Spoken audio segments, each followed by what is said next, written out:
Hello there, Michael, love. I would like to wish you the happiest of birthdays. And on behalf of myself and all the other Haveners, happy birthday to you. So I will sing, happy birthday to you, happy birthday to you, happy birthday, dear Michael, happy birthday to you. And many more of them. Now, you asked me, and it's like, must be 10 months ago now, I think. You said that if you could have a birthday video, it would be Johnny Appleseed. Now, keeping in mind, I'm not American, and it's not a story that I'm familiar with. So I've looked for about the best one I can find without it sounding too childish, as opposed to childlike. And I don't know the story or the song or anything like that, but I'm going to give it my very best shot. So if you would bear with me, I'm now going to read to you the story of Johnny Appleseed, legend versus fact. And I really do hope that you enjoy it, Michael. So here goes. Hey, Michael. Here's the story of Johnny Appleseed. One of America's fondest legends is that of Johnny Appleseed, a folk hero and pioneer apple farmer in the 1800s. There really was a Johnny Appleseed, and his name was John Chapman. He was born in Leominster, Massachusetts in 1774. There's actually a Leominster in the United Kingdom, Michael, and it's in a place in Essex. So you might want to look that up. So that may be where your Leominster in Massachusetts gets its name from. Well, he was born there in 1774. His dream was to produce so many apples that no one would ever go hungry. Although legend paints a picture of Johnny as a dreamy wanderer, planting apple seeds throughout the countryside, research reveals him to be a careful, organised businessman who over a period of nearly 50 years bought and sold tracts of land and developed thousands of productive apple trees. His adventures begin in 1792, when John was 18 years old. He and his 11-year-old half-brother Nathaniel headed west, following the steady stream of immigrants. In his early 20s, John began travelling alone, which is how he spent the rest of his life. Nathaniel stayed behind to farm with their father, who had also immigrated west. John continued moving west to Pennsylvania.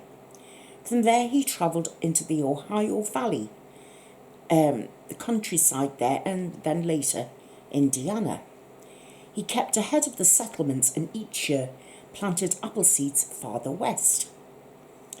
He always carried a leather bag filled with apple seeds he collected free from cider mills. Legend says that he was constantly planting them in open spaces along the forests, along the roadways and by the streams.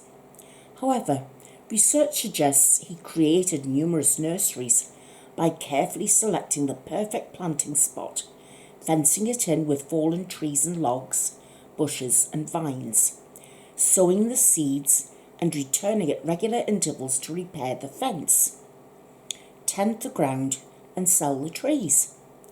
He soon was known as the Appleseed Man, and later he became known only as Johnny Appleseed. Over the years, his frequent visits to the settlements were looked forward to, and no cabin door was ever closed to him.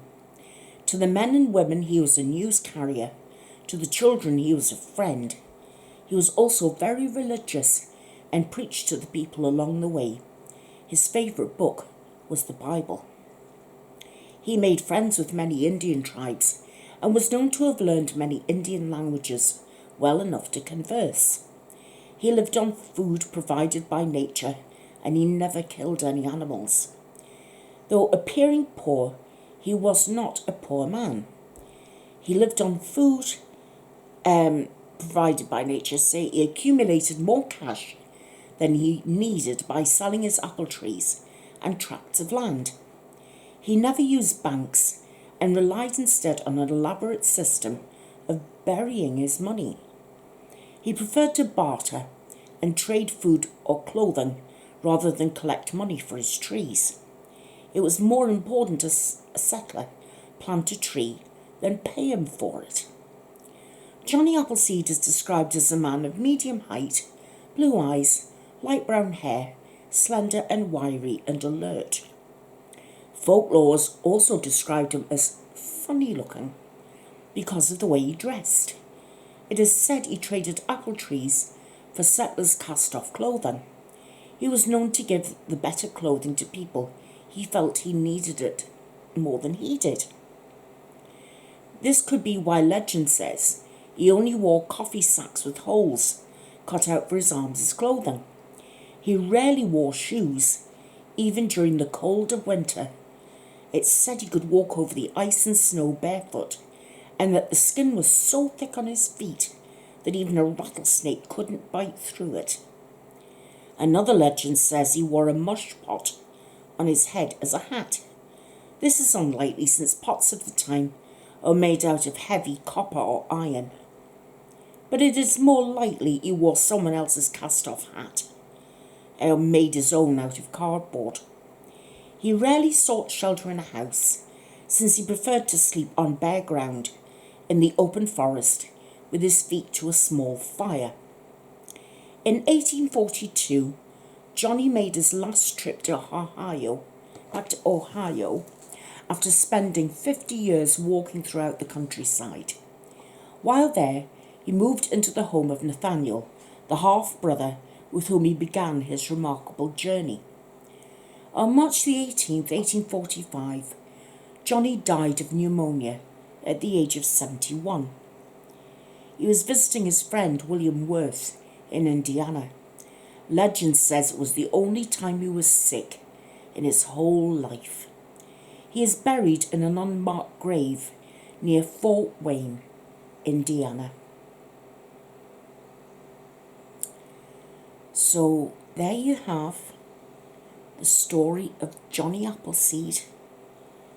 Now, I hope it was the right one, because I looked at a few and some of them gave hardly any information at all.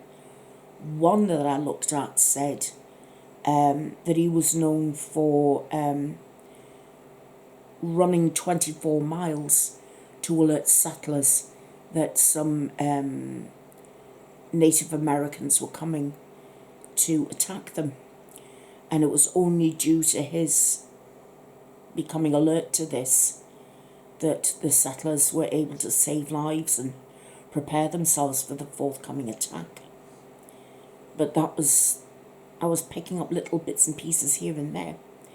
And the other bits I picked up on were children's cartoons with songs attached and things that were really not much help to me. There will be 2 or 3 minutes long with a song, and I wanted to give you something, worth your time. And I hope this was it. So I really do hope you have a very happy birthday, Michael. And I hope to speak to you again very, very soon. Happy birthday, love.